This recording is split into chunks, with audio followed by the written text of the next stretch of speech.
Assalamualaikum warahmatullahi wabarakatuh. Alhamdulillahi rabbil alamin. Wa bihi nasta'inu ala umuri dunya waddin. Wassalatu wassalamu ala asrafil anbiya'i wal mursalin wa ala alihi wa ashabihi wa man tabi'ahum bi ihsanin ila yaumiddin. Asyhadu an la ilaha illallah wahdahu la syarikalah wa asyhadu anna Muhammadan abduhu wa rasuluh. Allahumma shalli wa sallim wa barik ala Muhammad wa ala ali Muhammad kama shallaita wa barakta ala Ibrahim wa ala ali Ibrahim bil alamin innaka Hamidum Majid. Amma ba'du. Bapak-bapak dan ibu-ibu serta jamaah sekalian, rahimani wa rahimakumullah. Alhamdulillah, malam ini kita bisa berjumpa kembali untuk melanjutkan ngaji kitab Shahih Fiqh Sunnah karya Syekh Abu Malik Kamal bin As-Said Salim hafizahullah taala. Pembahasan kita pada kesempatan kali ini Bapak Ibu melanjutkan tentang macam-macam cerai atau talak ya. Pada pertemuan yang terakhir pekan lalu ya kita sudah, kalau tidak keliru ya, membahas sampai kedudukan cerainya orang kafir ya, talaknya orang kafir. Itu yang terakhir ya.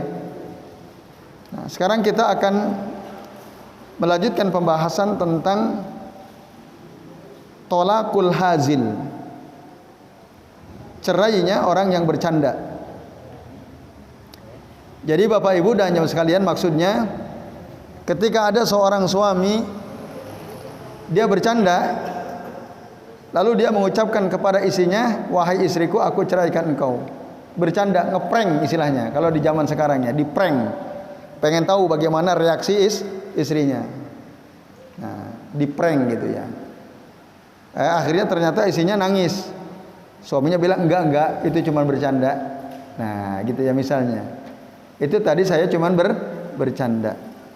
Nah, apakah kata cerai yang diucapkan oleh suami kepada istrinya ya, bercanda tadi itu terjadi atau tidak? Nah, dalam hal ini Bapak Ibu dan jemaah sekalian ada dua pendapat. Pendapat pertama ini adalah pendapat mayoritas ulama, jumhuru ahlil ilmi. Mereka mengatakan anna man talaffadha walau hazilan aw laiban bi sharihi lafdhi talaq fa innahu yaqa'u talaquh. Nah, sesungguhnya orang yang melafalkan dengan jelas lafaz talak, cerai, walaupun dia bercanda, main-main, fa innahu yaqa'u talaquh, sesungguhnya talaknya terjadi Bapak Ibu. Terjadi. Nah, idza kana baligon wa akilan. Jika memang orang tersebut ya sudah mukallaf, balig dan akil. Nah, jadi kalau dia mengatakan saya bercanda, saya cuma main-main saja, saya tidak ada niat untuk menceraikan kamu wahai istriku, itu cuma candaan tok misalnya, la yanfa'uhu hina idzin, tidak ada manfaatnya kalimat-kalimat tersebut. Nah, perceraian terjadi gitu. Walaupun tentu kalau ini diucapkan pertama kali masih bisa rujuk tentu saja. Nah, kalau ini memang diucapkan untuk pertama kalinya, tapi sudah dihitung. Andai kata ini untuk dulu sudah pernah cerai 2 kali gitu ya, yang ketiga ini dia main-main gitu ya. Nah, itu sudah dihitung yang ketiga. Udah habis sudah. Itu terakhir ya. Nah, ini Bapak Ibu dan jemaah sekalian, apa dasar mereka? Dasar para ulama yang mengatakan bahwa kata cerai yang diucapkan oleh suami, walaupun dia mengatakan ini saya bercanda, terjadi. Dalil yang pertama adalah surah Al-Baqarah ayat 231. Allah Subhanahu wa taala berfirman, "Wala tattakhidhu ayatillahi huzwa." Janganlah kalian menjadikan ayat-ayat Allah sebagai candaan. Ya, ini Bapak Ibu, nggak boleh, itu pernikahan ya bagian daripada ayat-ayat Allah Subhanahu wa taala. Maka tidak boleh dijadikan candaan ya kata-kata talak itu. Nah, di sisi lain ada hadis dari Abu Hurairah radhiyallahu anhu yang dulu sempat ditanyakan oleh pawikannya bahwasanya Rasul sallallahu alaihi wasallam beliau pernah bersabda, "Salasun jidduhunna jiddun wa hazluhunna jiddun." 3 perkara yang sungguh-sungguhnya atau main-mainnya terjadi. Baik dia sungguh-sungguh atau bermain-main tetap terjadi. Apakah itu? Yang pertama an-nikahu, nikah. Yang kedua at-talaqu, talak. Yang ketiga ar-raj'atu, ya raj'ah itu rujuk. Itu ya. Nah, ketiga perkara ini diucapkan secara sungguh-sungguh atau main-main itu terjadi. Mana mungkin pernikahan main-main terjadi ya? Misalnya sudah ada wali, sudah ada saksi gitu ya, mahar sudah ada. Pas aku terima nikahnya Fulanah bintu Fulan dengan mahar dibayar kontan. Sah. Oh maaf, saya cuma main-main kok gitu. Nah, bukan saya gitu ya misalnya. Nah, enggak, itu terjadi. Nah, ini Bapak Ibu dan jamaah sekalian.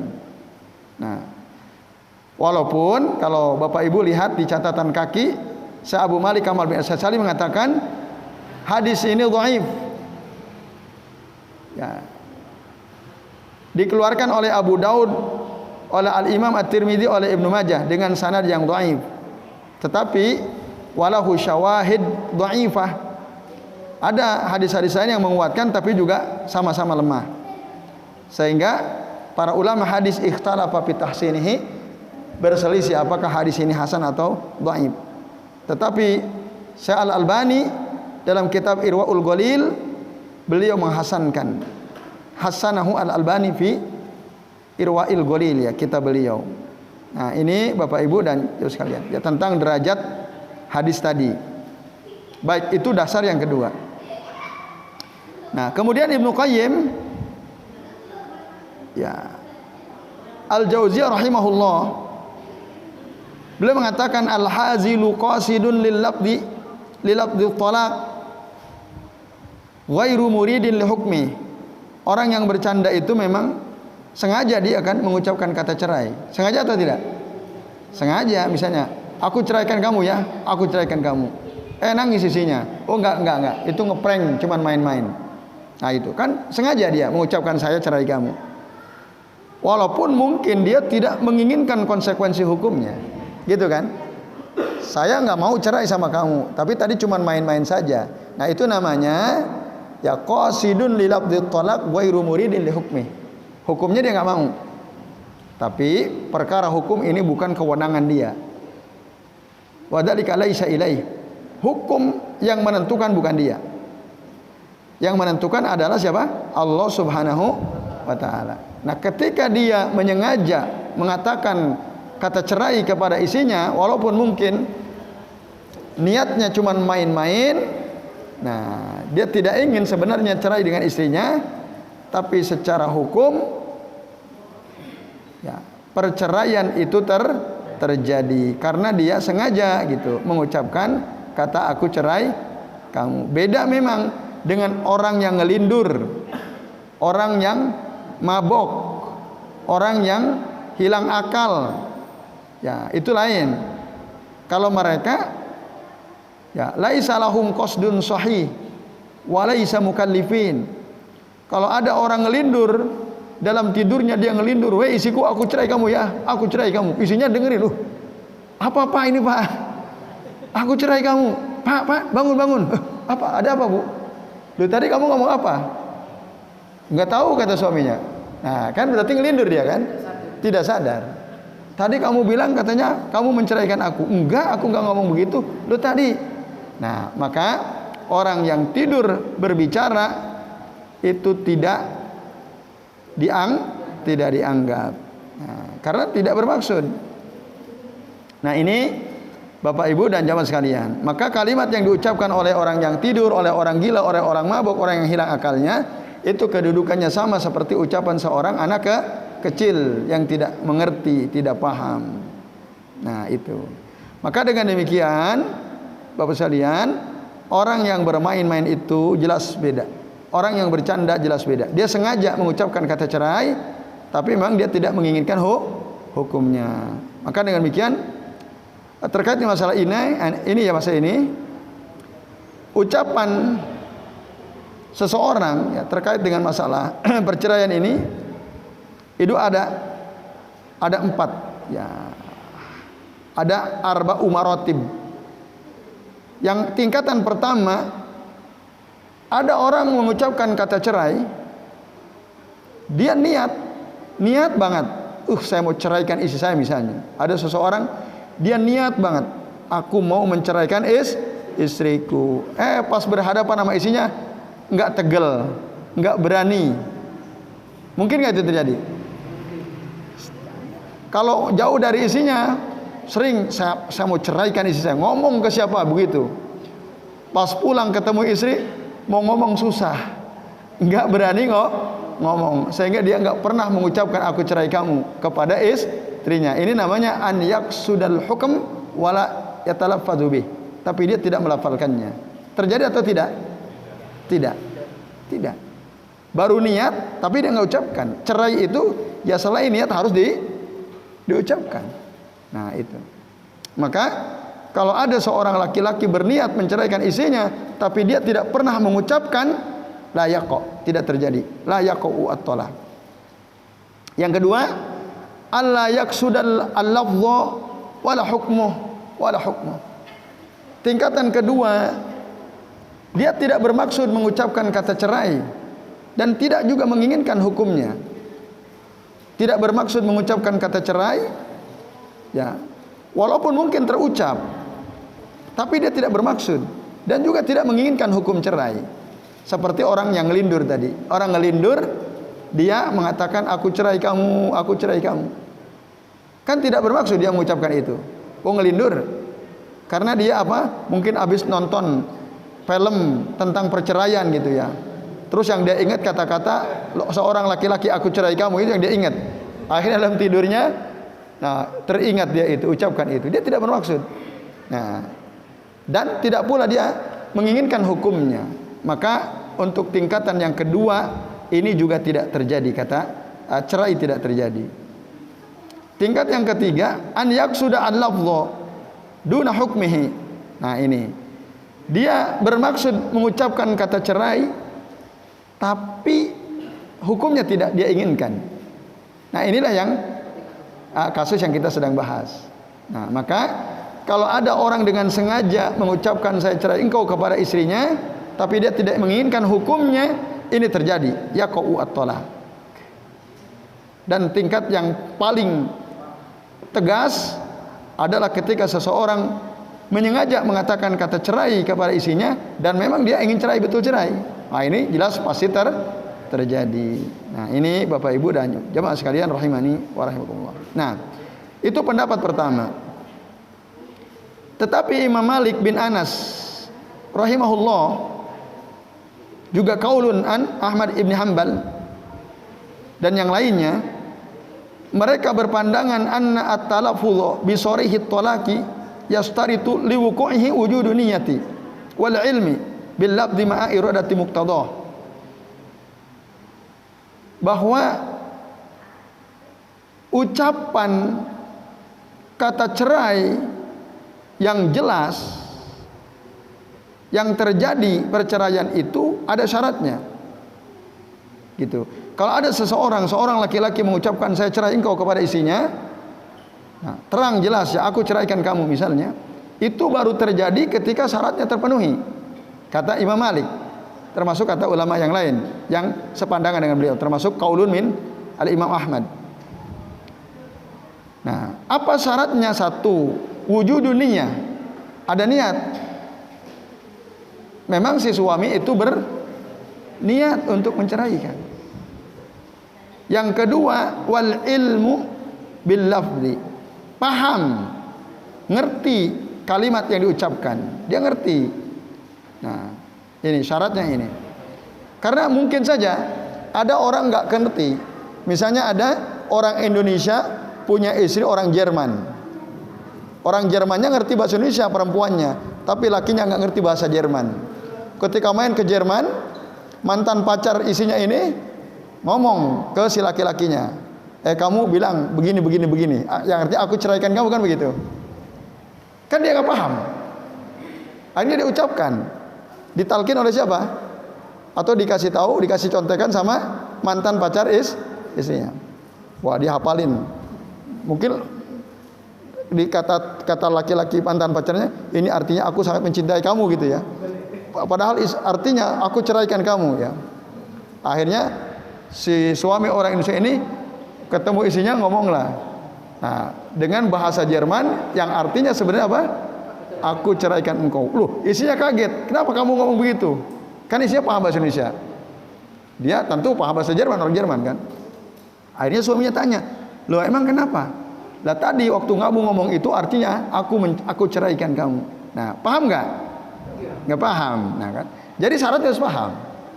Kata Imam Malik, orang menceraikan itu harus paham bahwa yang dia ucapkan itu kata cerai.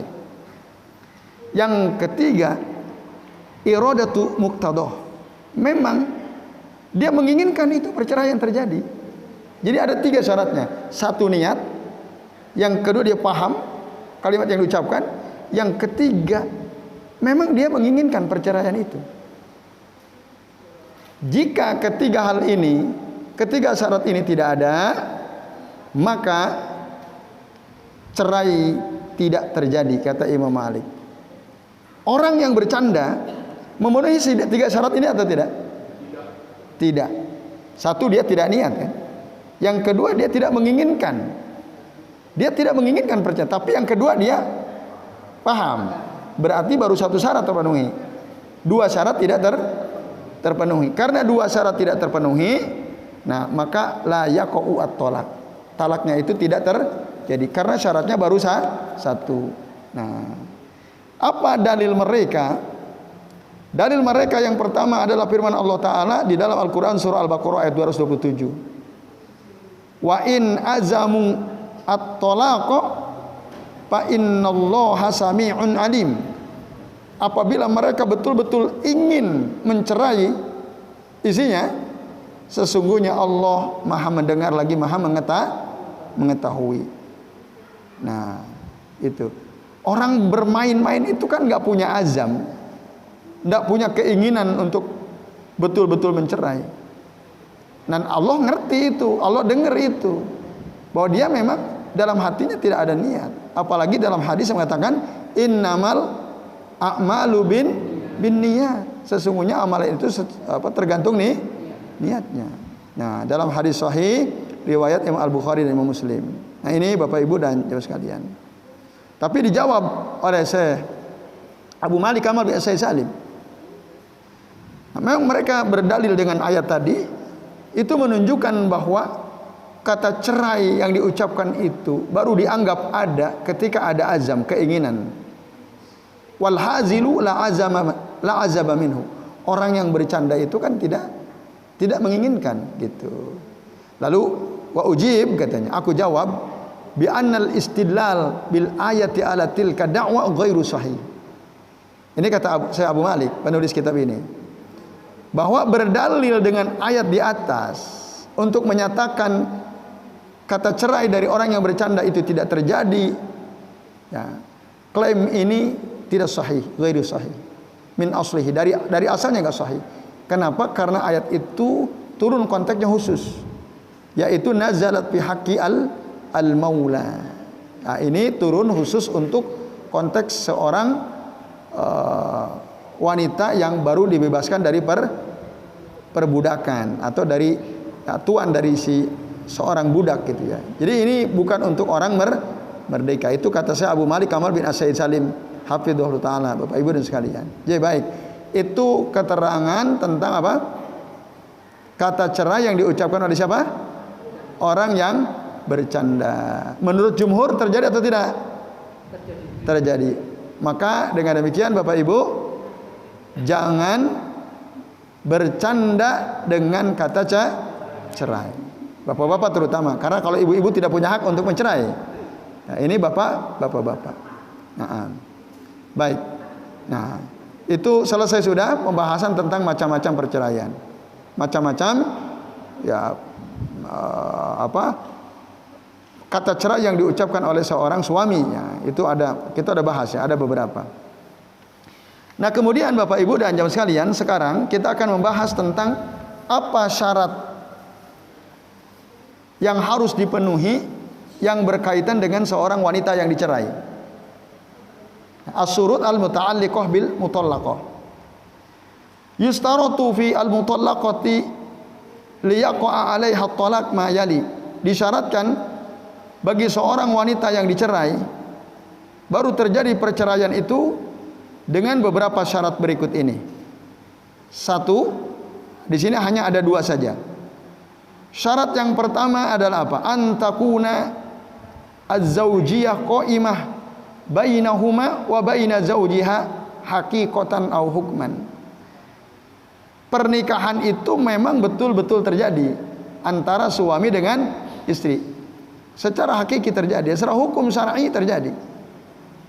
Nah, gitu. Kalau pernikahan sudah terjadi, mereka menjalani hidup rumah tangga, lalu kemudian istri mengatakan aku cerai engkau, nah itu dianggap. Karena memang mereka ada ikatan pernikahan. Nah, disingkatakan ka'an takuna al-mutallaqah zaujatan lil mutalliki. Seperti seorang istri wanita adalah istri dari laki-laki yang menceraikannya. Au mu'taddah min talaqihi ar-raj'i, atau dia memang dalam masa iddah ya dari talak raj'i. Talak raj'i itu talak yang kemungkinan bisa kembali lagi. Karena talak itu ada dua kan, ada talak raj'i, ada talak bain. Raj'i itu talak masih 1 dan 2, talak bain berarti talak yang sudah 3. Nah, ini Bapak Ibu sekalian. Nah, adapun jika seorang wanita yang sedang dalam masa iddah yang ditalak bain oleh suaminya atau terjadi pasakh, menurut jumhur kata cerai yang diucapkan oleh suami kepada si wanita itu tidak terjadi. Karena apa? Kalau sudah ditalak bain ya sudah, bukan isinya lagi kan? Tidak ada artinya. Atau terjadi al-fasakh. Apa itu al-fasakh? Nah, Bapak Ibu dan jamaah sekalian, perpisahan antara suami dan istri itu terjadi ya, ada 3 istilah dalam syariat ya. Istilah yang pertama adalah tolak, cerai. Maka talak atau perceraian itu memisahkan antara suami dan istri selama syarat-syaratnya terpenuhi. Yang kedua al-fasakh. Al-fasakh itu perpisahan antara suami dan istri terjadi. Tapi bedanya kalau fasakh tidak boleh rujuk.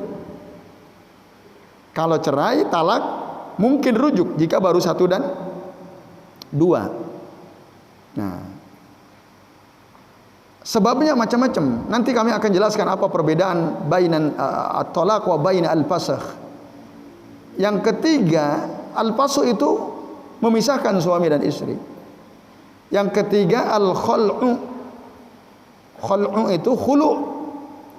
Nah, ketika ada khulu', maka perpisahan terjadi. Nah, khulu ini dari pihak perempuan.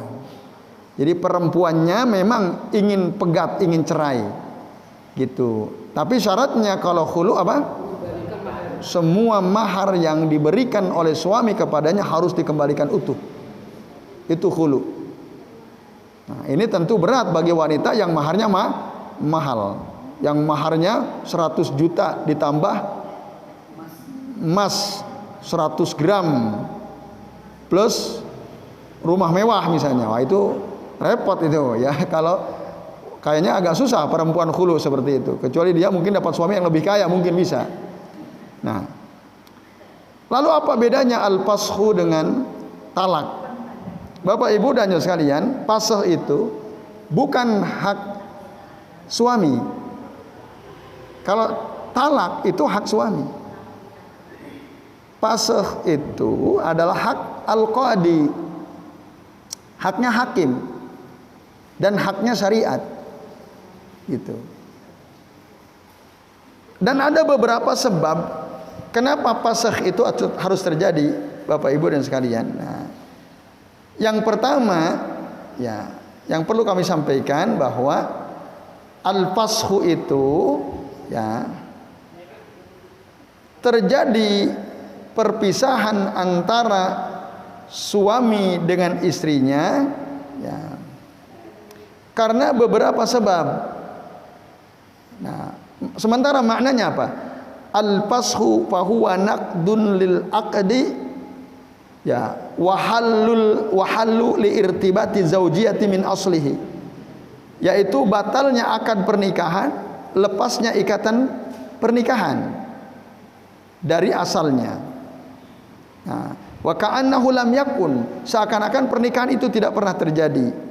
Wa yakunu, dan ini terjadi bi hukmil qadi au bi hukmi syar'i. Fasakh itu perceraian suami istri terjadinya karena ketetapan seorang hakim. Hakim yang menentukan, atau karena memang ada ketetapan syariat. Nah, maka dengan demikian sekalian, ya, kalau talak itu tidak terjadi kecuali suami mengucapkan.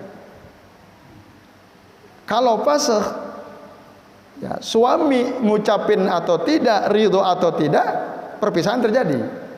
Paham ya? Nah, itu bedanya dengan talak. Fasakh itu suaminya nggak ridho, enggak, pokoknya enggak, kamu tetap istriku, nggak bisa. Kalau hakim sudah menetapkan Anda pisah dengan istri Anda dan tidak bisa lagi Anda kembali, selesai. Contoh apa al-fasakh? Al-fasakh itu salah satu sebabnya ketika terjadi li'an. Apa itu li'an? Li'an itu saling melaknat antara suami dan istri. Ketika si suami menuduh istrinya berselingkuh, gitu ya. Bahkan kamu sudah berzina dengan laki-laki lain.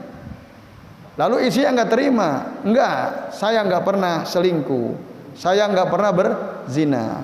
Nah, buktinya mana? Kata istrinya. Si suami nggak bisa buktiin, gitu kan? Tapi aku mencium gelagat aroma perselingkuhan, kata suaminya. Nah, tapi buktinya mana? Enggak. Kalau ada CCTV, oke, kan? Nah, ini nggak ada. Nah, maka tapi si suami kekeh kamu selingkuh, tapi si istrinya juga kekeh, enggak, aku enggak selingkuh. Lalu siapa yang benar? Membuktikannya gimana? Maka mereka berdua harus datang ke pengadilan. Nah, nanti disitulah terjadi li'an, gitu. Nah, dia harus bersumpah dengan nama Allah 4 kali, gitu ya. Nah, lalu yang kelima kalinya, jika apa yang aku tuduhkan kepada istriku, kata suaminya, itu tidak benar, maka aku siap dilaknat oleh Allah Subhanahu wa taala. Nah, jadi aku bersaksi dengan nama Allah bahwa istriku telah berzina, berselingkuh dengan si fulan bin fulan. Dia ulang 4 kali, arba marrat. Lalu yang kelimanya, jika apa yang aku tuduhkan kepada istriku itu tidak benar, maka aku siap dilaknat oleh Allah Subhanahu wa taala. Itu li'an. Isinya juga begitu. Nah, aku bersaksi atas nama Allah bahwa aku benar-benar tidak pernah selingkuh, tidak pernah berzina dengan siapapun. 4 kali diucapkan. Lalu yang kelimanya, jika tuduhan suamiku terhadapku benar, maka aku siap dimurkai Allah Subhanahu wa ta'ala. Nah, itu li'an. Kalau itu sudah terjadi, maka mereka harus pegat, harus pisah. Harus pisah. Karena apa? Sudah saling melakukan li'an. Ya. La'ana ba'duhu ba'dha.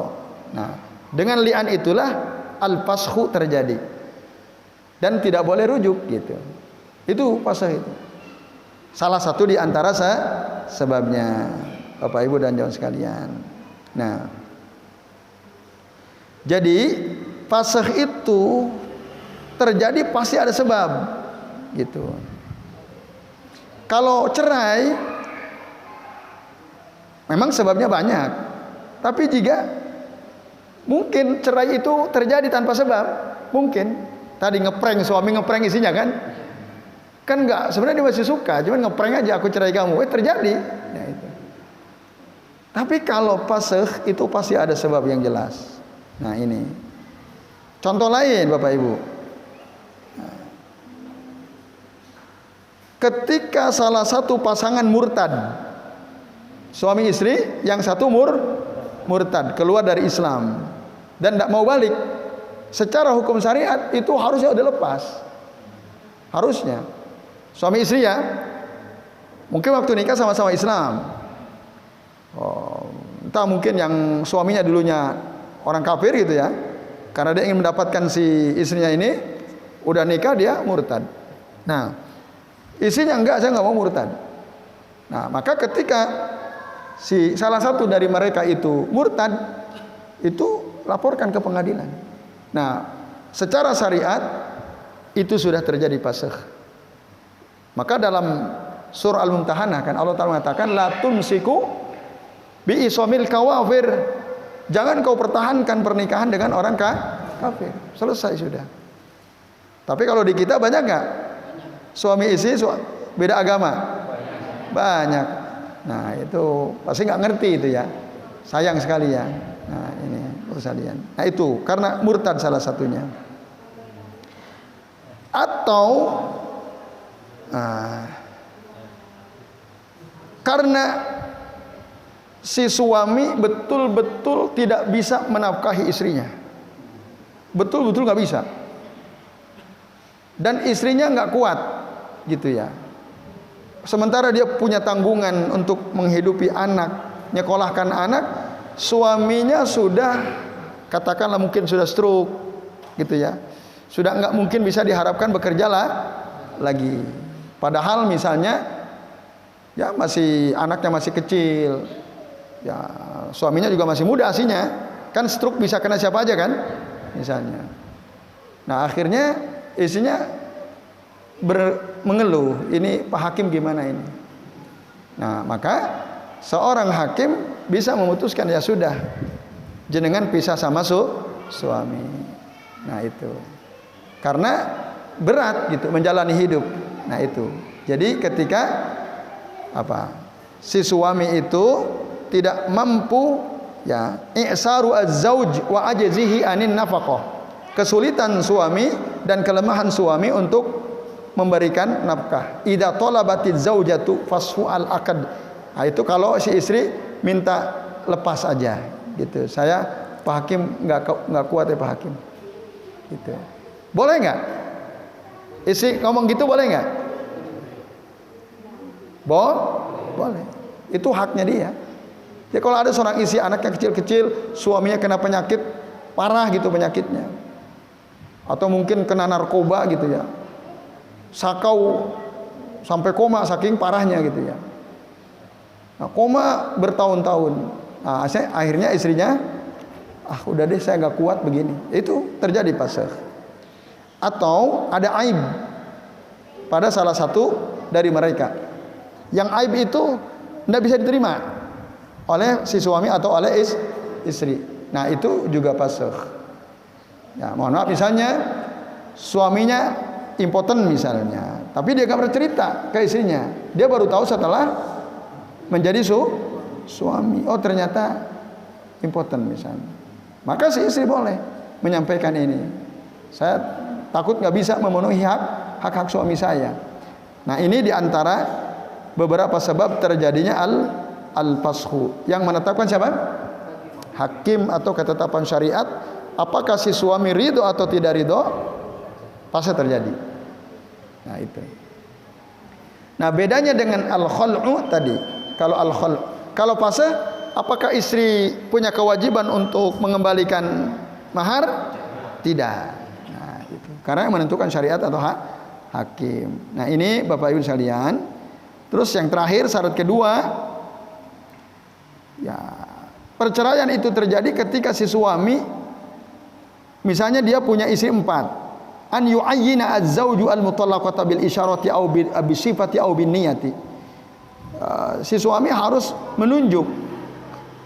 Misalnya ada istrinya 4. Di antara kalian berempat ada salah satu yang akan aku ceraikan hari ini. Siapa? Kamu misalnya. Nah, kamu ditunjuk. Nah, itu. Maka syaratnya harus ditetapkan. Mana yang akan diceraikan itu?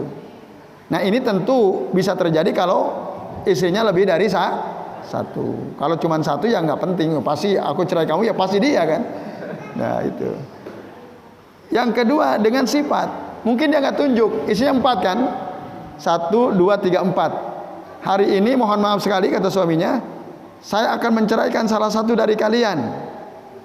Nah disebut sifatnya. Siapa yang paling gemuk di antara kalian aku ceraikan hari ini. Kan disebut sifatnya misalnya. Nah, misal, ini contoh, atau yang paling kurus ya terserah itu ya. Nah, itu kan cuma contoh aja. Nah, maka orang yang disebutkan sifatnya, perempuan yang disebutkan sifatnya cerai. Karena si suami menggambarkan si sifatnya. Walaupun dia nggak nunjuk, tapi dia memberikan gambaran sifat. Dan atau dengan niat gitu. Nah, jadi dia berniat. Ada salah satu dari kalian wahai istriku yang 4 yang ingin aku ceraikan hari ini. Nah di dalam hatinya dia memang sudah ada niat A, B, C atau D. Nah lalu dia mengatakan ya ada pokoknya. Siapa? Ya si D misalnya. Udah. Nah maka itu terjadi. Nah lalu yang terakhir Bapak sekalian, bagaimana jika seorang suami punya istri 2 misalnya? Ya. Lalu yang satu ada di depannya, yang lain tidak ada. Yang satu ada di hadapannya, yang satu lagi mungkin di rumah orang tuanya. Lalu si suami ini mengatakan, ya, katakanlah nama istrinya Salma dan Zainab. Salma dan Zainab. Yang di depan dirinya itu ada Salma namanya. Sementara Zainab di rumah ibunya misalnya. Lalu si suami itu mengatakan kepada Salma yang ada di depannya, anti talik ya Zainab. Padahal itu namanya Zainabnya nggak ada di situ. Tapi dia ngomong, nunjuk dia anti talik ya Zainab. Yang dia tunjuk siapa? Salma. Mana yang terjadi perceraian? Nah, saya Abu Malik Kamal bin Asyad mengatakan wa kanat Zainab zaudatu kadzalik. Memang Zainab istrinya juga, maka tuliqat al-musyar ilaiha. Yang terjadi perceraian adalah yang ditunjuk, yang ada di depannya. Nah itu hati-hati gitu ya. Nah ini kan kayak main-main juga. Kamu mau menyerahkan istrimu nggak ada, kenapa nunjuk yang ada kan gitu. Nah, itu maka hati-hati karena nanti konsekuensi hukumnya yang justru terjadi perceraian dengan istri yang ditunjuk. Maka hati-hati. Jadi baik Bapak Ibu dan jamaah sekalian, ya alhamdulillah selesai ya pembahasan tentang syarat yang berkaitan dengan wanita yang diceraikan. Insya Allah pekan depan kita akan bicara tentang syarat yang berkaitan dengan sigoh, ucapan talak ya. Baik, sebelum diakhiri barangkali ada yang mau tanyakan? Ya silakan. Padahal Pak Jadi.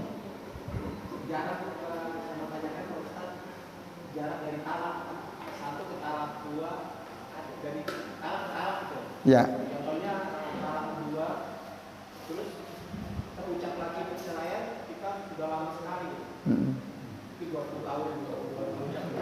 Ya.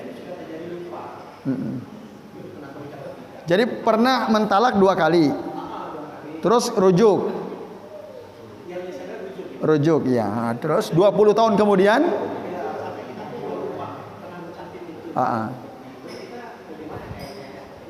Iya. Apakah ketika si suami mengucapkan cerai lagi itu terjadi talak 3 atau tidak karena lupa yang dulu-dulu ya. Oke, baik. Padahal sudah ditalak 3. Nah. Terus habis talak mereka rujuk lagi gitu ya. Nah, ya, baik.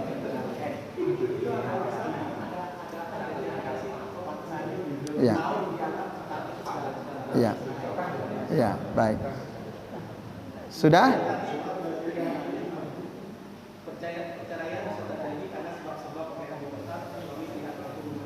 Pasah bukan pernah. Al-faskhu ya. Ya.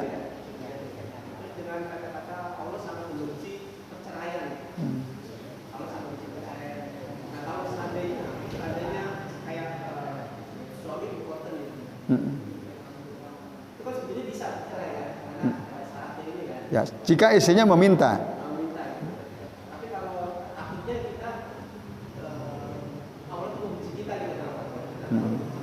Ya. Oke, baik.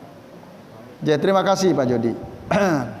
Yang pertama, tidak ada batas maksimal perceraian itu kadaluarsa atau tidak gitu ya. Oh, kalau udah 20 tahun kadaluarsa, yang dulu enggak ada batas kadaluarsa ya. Walaupun yang perceraian 2 kali yang terjadi sebelumnya itu udah 20 tahun, 30 tahun, dia ngomong yang ketiga kalinya tetap dihitung. Jadi tidak dianggap kadaluarsa. Tetap berlaku sampai kapanpun. Jadi itu. Nah, lalu kalau lupa kalau mereka sudah pernah cerai, nampaknya lupa nggak mungkin ya. Mungkin nggak orang menikah udah pernah cerai lupa?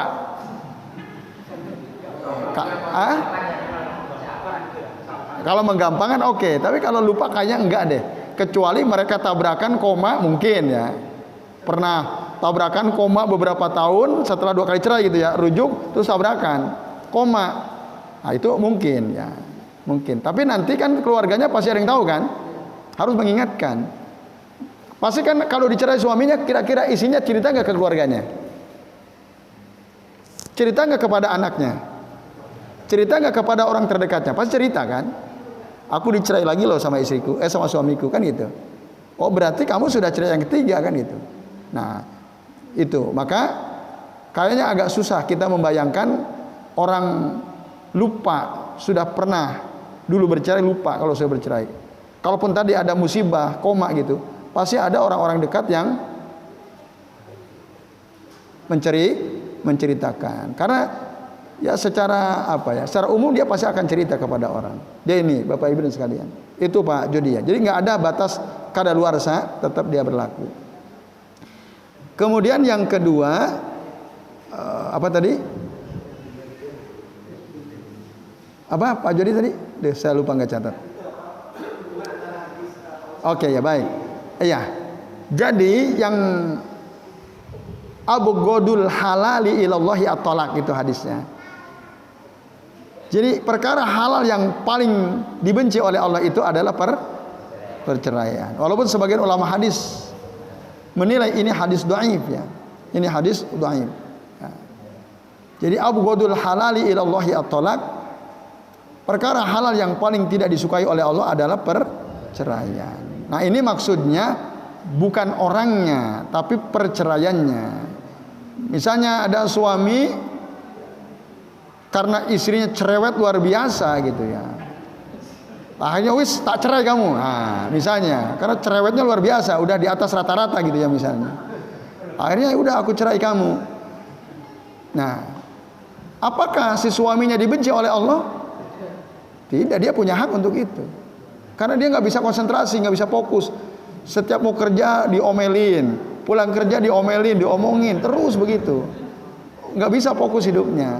Akhirnya udahlah, daripada hidupku jadi beban, udah aku ceraikan kamu, misalnya ya. Nah, maka bukan orangnya yang dibenci oleh Allah, tapi perceraiannya itu. Jadi abghadul halal ilallahi at-talaq itu. Jadi Kalau memang seorang suami sudah nggak bisa mentolerir sikap istri yang berlebihan, nggak masalah, dia cerai saja. Atau sebaliknya, jika seorang istri punya suami yang tidak bisa ditolerir perbuatannya, udah sukanya judol, gitu ya, judi online, apalagi terus, mabuk, nah KDRT, masa mau dipertahankan kan begitu? Nah, maka istrinya minta khulu, ya, ingin lepas dari suaminya. Nah, apakah kemudian si istri dibenci oleh Allah Ta'ala gara-gara dia ingin khulu? Ya tidak, karena ada alasan, ya jelas kenapa dia minta lepas dari si suaminya. Yaitu Pak Jody. Jadi maka tidak pas kalau ada orang, aduh kalau aku minta cerai nanti Allah benci sama aku. Enggak, tergantung ada enggak alasan syar'inya. Kecuali kalau si wanita minta cerai kepada suami tanpa ada alasan syar'i, nah ini yang masalah, secara syariat bermasalah. Nah, itu. Ya, tapi kalau ada alasan syar'i maka tidak, itulah la harajalah. Tidak ada dosa atasnya untuk meminta cerai dari suaminya. Yaitu wallahu a'lam bishawab. Ya baik, Bapak Ibu dan jemaah sekalian, masih ada. Silakan Pak Gani. Melanjutkan pertanyaan Ustaz. Ya. Kaitan dengan cerai yang sudah omongan cerai itu sudah lama berlangsung. Nah, sekarang gini, bisakah terjadi perceraian kalau dia tidak ada bukti tertulis? Kan perceraian akan terjadi kalau ke pengadilan agama. Padahal nikahnya semula itu di KUA, prosedurnya ke pengadilan agama. Namun tidak ada bukti tertulis. Apakah itu bisa terjadi? Nanti berkaitan dengan ya, masalah harta warisan segala macam dan lain-lain. Yang kedua, image yang tertanam di luar orang Islam, terutama agama Katolik, Kristen lagi. Yaitu hidup kalau nikah itu yang nikah sampai mati. Sekalipun bertengkar tidak ada unsur perceraian. Satu pihak dia mandang Islam itu gampang itu aja. Cerai, kawin. Islam kata mereka begitu. Ya.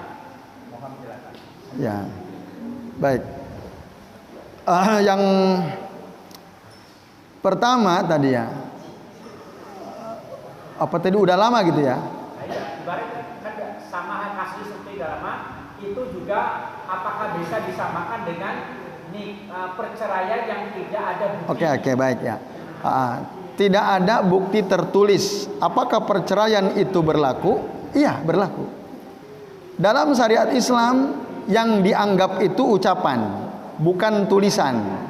Maksudnya bukan ada bukti tertulis dari Kementerian Kemenag atau dari KUA, ya bukan.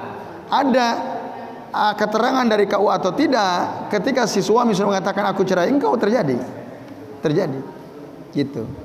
Nah, cuma memang di dalam undang-undang hukum kita, kalau enggak ada keterangan dari dari KUA ya, pengadilan agama, untuk nikah lagi agak susah. Nikah resmi bisanya nikah siri bisa. Dan dalam syariat Islam boleh nikah siri ya, itu.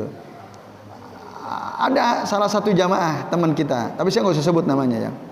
Beliau itu sudah cerai, sekarang mau nikah lagi. Udah lama, agak lama. Terus tapi saya belum dapat ini ya, belum dapat surat keterangan cerai karena ditahan oleh pihak istrinya. Sudah keluar dulu, tapi ditahan. Nah, dia mau nikah lagi kan? Itu gimana? Apakah kan minta bantuan saya untuk dicarikan kan? Terus si akhwatnya mau enggak kalau saya ajak nikah siri? Ya, saya bilang ya antum ngomong aja langsung sama dia, sama si fulanah itu. Nah, di sisi lain yang akhwatnya ini karena masih gadis agak berat gitu. Kok baru nikah siri kan gitu. Nah, kan agak repot. Nah, akhirnya ya nggak nyambung. Maunya kan si akhwatnya ya nikah biasa, resmi gitu. Cuman problemnya susah. Walaupun si akhwat ini nerima, dia udah nggak ada masalah. Nah, itu. Nah, itu kasihan, problemnya di situ. Tapi sebenarnya secara syariat kalau emang si wanitanya senang, laki-lakinya senang, ya udah nikah siri nggak ada masalah.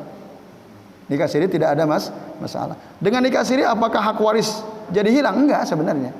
Dalam syariat Islam suami yang menikahi istrinya dengan sirri, maksudnya tidak formal gitu ya, tidak ada catatan di KUA, dia ya semua berlaku hukum Islam.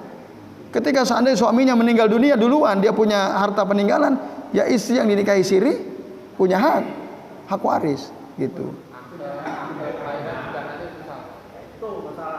Akte kelahiran anak. Ya, ya itu. Ya itu konsekuensinya memang ada ya konsekuensinya. Maka harus siap memang dengan segala konsekuensinya. Ya kalau mungkin diusahakan, catatan itu diusahakan. Cuman kan tadi pertanyaannya, kalau nggak ada catatan apakah terjadi? Ya tetap terjadi. Jawabannya itu. Ya itu. Lalu yang terakhir, Bapak Ibu dan sekalian tadi, kalau kalian nggak dicatat lupa nih. Apa tadi? Oke, ya baik, ya. Islam itu kokainya gampang. Nikah cerai, nikah cerai, nikah cerai. Sementara di kami pernikahan sampai mati. Nah, yang ditanyakan apanya Pak Gani? Pemahaman mereka benar atau tidak? Ya jelas nggak benar. Ya nggak benar. Itu nggak bisa jadi rujukan itu keyakinan mereka. Ya di dalam Islam ada pernikahan, mungkin juga terjadi perceraian. Nah itu. Maksud saya gini Kak, image yang tertanam seperti itu kan kesannya memberikan pelecehan atau terhadap syariat Islam. Hukum Islam itu menggambarkan lembaga pernikahan. Oke, baik, iya. Ya tadi karena mereka belum paham kan. Ya kalau sudah paham saya kira tidak akan meremehkan ya. Karena dalam Islam perceraian itu ada kemaslahatan atau tidak? Ada. Nah, coba andai kata di dalam Islam tidak boleh ada perceraian, menderita nggak itu? Oh, menderita, kasihan itu. Neraka ya. Ya, nah itu yang kenapa mereka punya kesan begitu, karena mereka nggak paham syariat Islam. Maka ya solusinya kalau ada orang ngomong gitu ya sudah sampean belajar dulu deh tentang hukum pernikahan supaya ngerti. Yaitu wallahu a'lam bishawab. Baik Bapak Ibu dan jamaah sekalian, sementara ini yang bisa kita bahas. Kita akhiri dengan doa kafaratul majlis. Subhanakallahumma wa bihamdika asyhadu an la ilaha illa anta astaghfiruka wa atubu ilaik. Wa sallallahu ala Muhammadin wa ala alihi wa sahbihi wa baraka wa sallama alaihi majma'in. Billahi taufiq wal hidayah. Wassalamualaikum warahmatullahi wabarakatuh.